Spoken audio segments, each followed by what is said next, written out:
드립니다. 그런데 홀대를 합니다. 이게 되겠습니까? 꼭 등액해서 우리 기초연금 받을 수 있도록 해주셨으면 감사하겠습니다. 네, 이상입니다.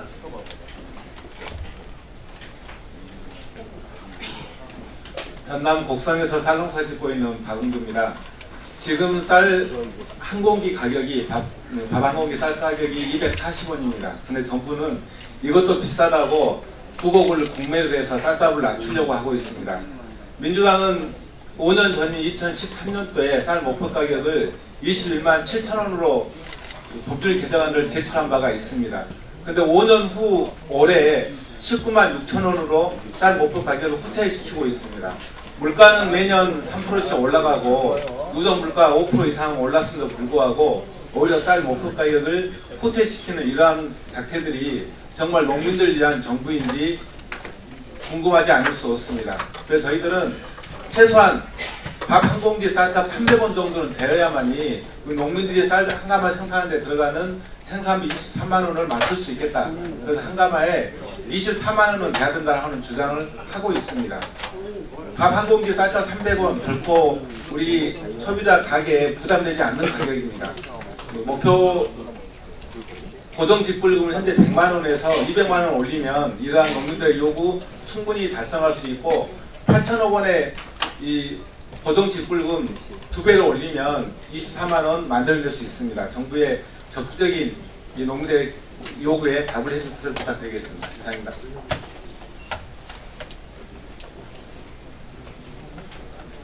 반갑습니다.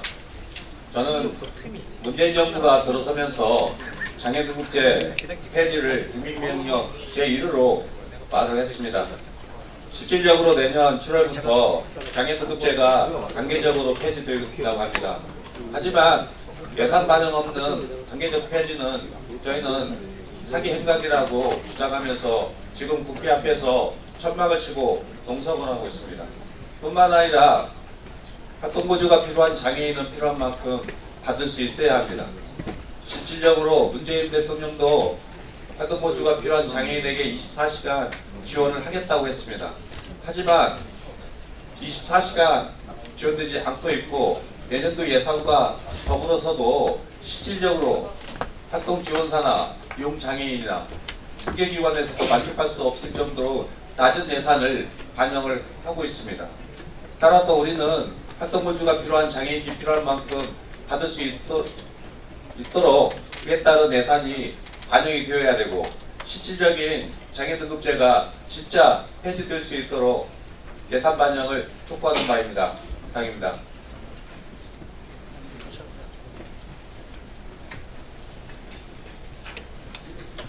네, 저는 세상을 바꾸는 사회복지사 이명웅입니다.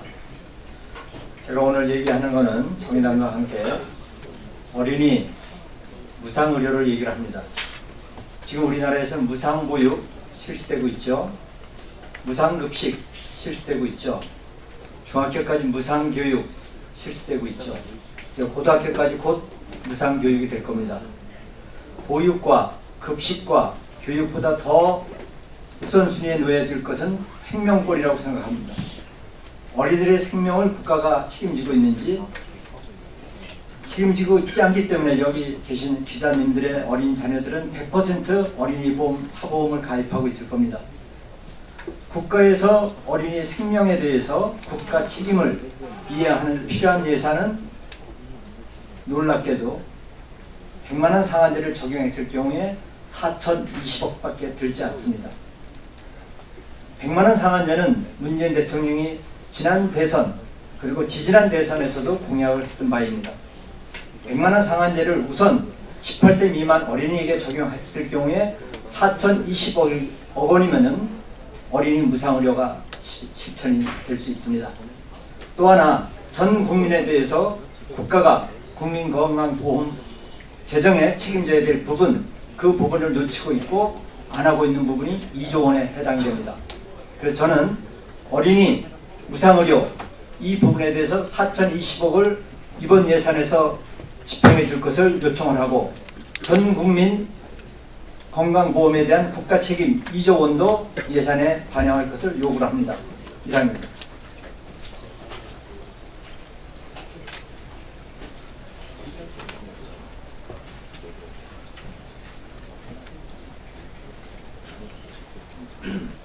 (4년제) 대학에 재학 중인 이도영이라고 합니다. 저는 청년 사회 상속제 도입과 진짜 반값 독립금 실현을 위한 청년 예상 증액을 요구하기 위해 나왔습니다. 청년 문제는 한국 사회가 직면하는 가장 크고 중대한 문제 중 하나라고 생각합니다.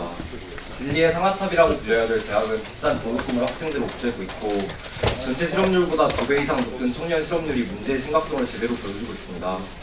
그러나 우리가 이렇게 심화되는 청년 문제에 직면하고 있음에도 불구하고 현재 예산 배정은 사회제도의 사각지대에 놓인 수많은 청년들의 삶을 제대로 보장해주지 못하고 있습니다. 무서운 경쟁률에 입시를 뚫고 신입생들은 대학에 들어갑니다. 하지만 슬프게도 그보다 훨씬 더 무서운 등록금의 덫이 기다리고 있는 것이 사회의 현실입니다. 제가 다니고 있는 서울의 4년제 사립대만 하더라도 연간 수백만 원의 등록금으로 들어가고 있습니다. 수많은 과제와 수업들 속에서도 밤샘 알바를 뛰는 것은 물론이요, 일부는 학자금 대출을 갚지 못해 졸업 후까지 고생하기도 합니다. 이제는 누구나 더 이상 돈 걱정 없이 대학에서 자신의 꿈을 펼칠 수 있도록 사립대 반값 그리고 공립대 무상 등록금을 실현하기 위한 예산 배정이 반드시 필요한 때입니다. 사회에서도 걱정은 똑같습니다. 취업은 갈수록 힘들어지고 비정규직의 노동 여건은 개선될 기미가 보이지 않습니다. 당장 제 주변에만 하더라도 고용보험에는 신경조차 쓰지 못하면서 최저임금을 받으면서도 임금 체불과 사용자 납치를 시달리는 많은 친구들이 있습니다. 부모의 재산을 상속받는 일부를 제외하면 대다수의 청년들이 불공평한 출발선에서 고통받고 있습니다. 청년 사회 상속제는 부의 대물림으로 인한 인한 불평등 완화를 위해 20대 청년들에게 1,000만 원 가량의 기초자산을 형성해주는 제도입니다. 출발선의 불공정을 완화하고 청년 생활의 개선과 다양한 취업 요건을 갖출 수 있도록 하면 청년 고용률의 증가와 실업률의 감소에 크게 기여할 수 있을 것입니다. 청년 문제를 해결하지 못하면 이제 우리에게 미래가 없습니다. 이제는 제도가 바뀌어야 할 때라고 생각합니다. 점점 더 심화되어가는 청년 문제를 직시하고 청년 사회 상속제와 대학 반값 무상 등록금의 실현을 위한 예산 배정을 정부에 요구합니다. 감사합니다.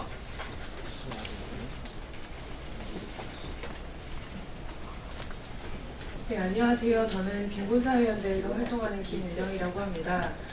저희는 지난 대선 그리고 보건복지부 장관의 약속을 통해서 부양의무자 기준 폐지가 우리 사회에 나아갈 길임을 확인한 바가 있습니다. 올 10월 달에 주거급여에서 부양의무자 기준이 폐지되었지만 가장 중요한 생계급여와 의료급여에서의 부양의무자 기준 폐지 계획은 아직 나오지 않고 있습니다. 지금도 부양의무자 기준 때문에 사람들이 죽어가고 있습니다. 이미 정해진 정책 방향을 속도 조절 때문에 미룬다면 빈곤층을 고사시키는 것이나 다름없습니다. 저희는 올해 부양의무자 기준에 대해서 문제제기를 하는 시민들의 민원을 모은 적이 있는데요. 이때 지난 7월 달에 부양의무자 기준 탈락 이후 자살하신 분의 친구분이 저희와 함께 민원에 동참해 주셨습니다. 이분이 써주신 글의 일부를 잠시 대독하는 것으로 제 발언을 가름하겠습니다. 제 친구는 기초생활 수급자였습니다. 수급자로 사는 것이 쉽지는 않지만 명랑한 성격을 잃지 않고 살아왔던 친구는 올해 본 부양의무자 기준으로 인해 수급에서 탈락했습니다. 그 이후 국정 말수도 줄고 몸도 말라가던 친구는 지난 7월 결국 스스로 목숨을 끊었습니다. 그 전날만 해도 저와 연락을 했기 때문에 이런 결정을 할 줄 몰랐습니다. 친구는 몇 달간 참고 또 참아봤을 것입니다. 그럼에도 방도가 없자 선택한 죽음입니다. 이렇게 사람을 죽게 만드는 부양의무자 기준이 너무나 잘못되었다고 생각합니다. 누군가는 친구의 자녀를 탓할지도 모릅니다. 그러나 여러분, 한 명 벌어 한 명 먹고 살기도 힘든 세상입니다. 어떻게 따로 사는 부모를 부양한단 말입니까? 부자들에게는 가능한 일일지 몰라도 부자가 아닌 사람들에게는 너무 힘든 일입니다. 말도 안 되는 제도가 잘못되었습니다. 부양의무자 기준을 폐지한다고 대통령과 장관이 약속했다는데 왜 아직도 폐지되지 않은 것입니까? 진작 폐지되었다면 제 친구는 살아있을 것입니다. 몸이 아프기는 해도 건강을 유지하기 위해 노력하면서 살아갔을 것입니다. 부양의무자 기준을 빨리 폐지해 주십시오. 제 친구의 죽음에 대해 함께 가슴 아파하고 명복을 빌어주시면 좋겠습니다. 이 문제가 해결되지 않으면 앞으로도 제 친구와 같이 어디선가 죽음을 결심할 사람들이 있을 텐데 저는 그 점이 너무나 가슴이 아픕니다. 여러분도 제 마음과 같았으면 합니다. 부양의무자 기준 때문에 올 여름에도 아까운 한 사람이 떠나갔다는 사실을 모두 함께 기억하고 추모해 주시기 바랍니다. 이상입니다. 현재 기초생활 수급자는 인구의 3% 내외입니다. 사각지대를 해소하고 5% 내외의 절대빈곤층을 실제로 기초생활 보장제도가 포괄할 수 있어야 한다고 저희는 이야기하고 있습니다. 하지만 이것은 결코 3%나 5%의 국민들에 대한 이야기가 아닙니다. 가난에 언제 빠질지 모르는 위험을 가진 모든 국민들의 이야기라고 생각합니다. 고맙습니다.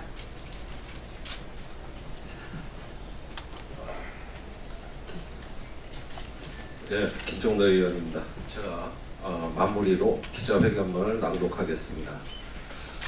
감액해야 할 나쁜 예산 15선과 증액해야 할 좋은 예산 10선을 발표하며 오늘 정의당은 2019년 예산안 가운데 나쁜 예산 15선, 좋은 예산 10선을 발표합니다.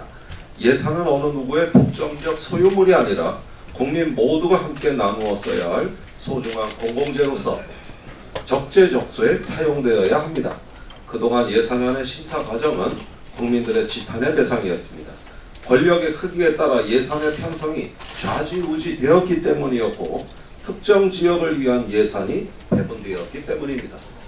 이제는 권력의 크기가 아닌 필요성의 크기에 따른 배분의 규칙이 정해져야 합니다.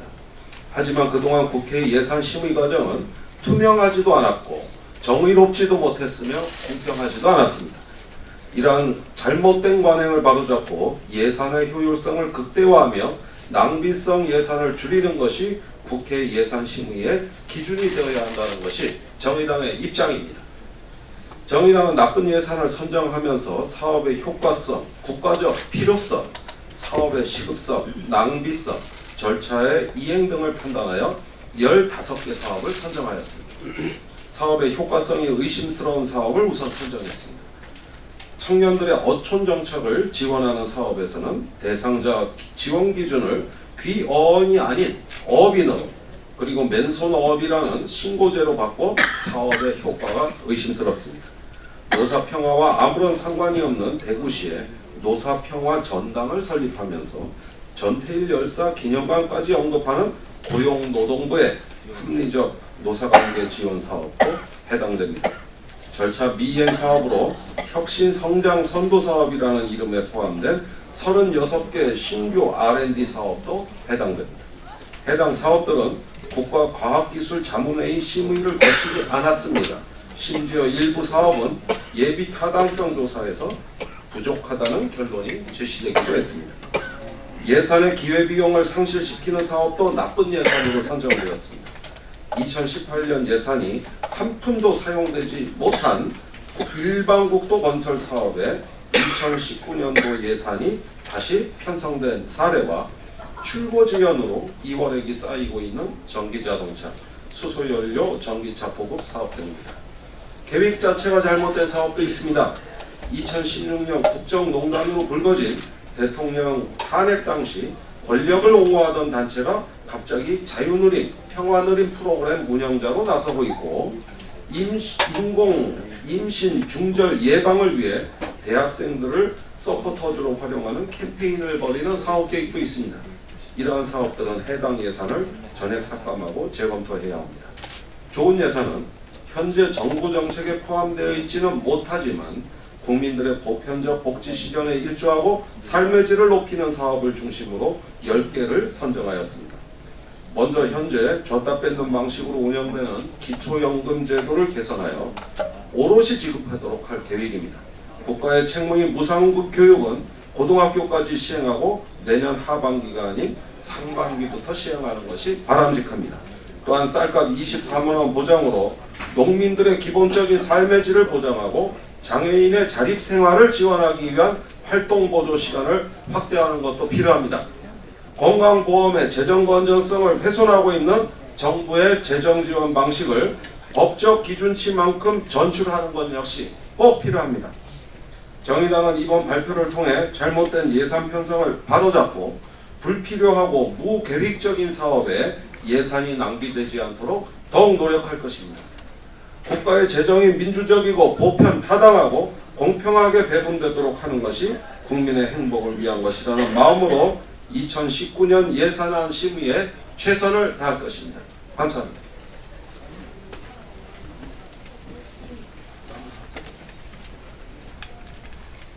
예, 정장에서 더욱더 꼼꼼하게 그리고 과감하게 국민의 삶을 살피고 높이도록 하겠습니다. 그러셔서 감사합니다.